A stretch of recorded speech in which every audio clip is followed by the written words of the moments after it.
Welcome to Mechanic. Today here in Mechanic we have a 2015 Chrysler 300.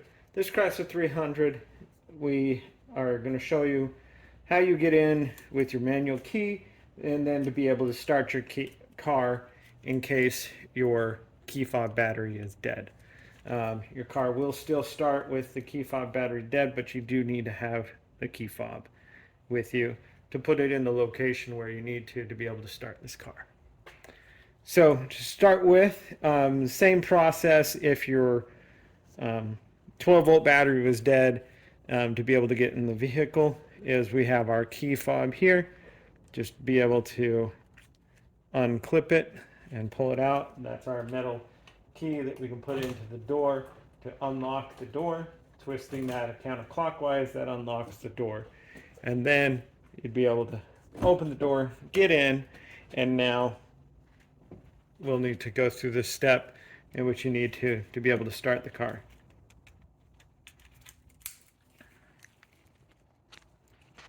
All right, so we're now in the car and dash all lights up. It says to push the brake and hit the start button to start the car.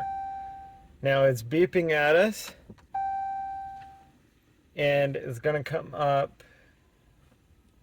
It says no key fob was detected, right? So that right there, we didn't have the key fob that was detected. So what we need to do, sometimes there's other locations to put your where you need to put the key to be able to start it. This one is just the start stop button.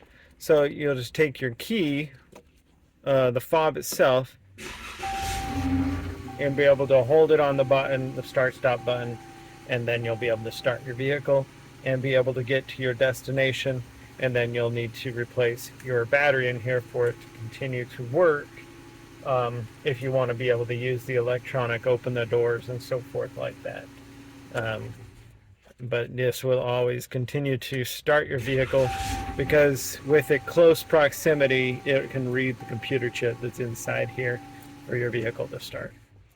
So that's how you would be able to get in to your vehicle and also start your vehicle if your key fob battery is dead. Thanks for watching Mechanic, where you can be the mechanic.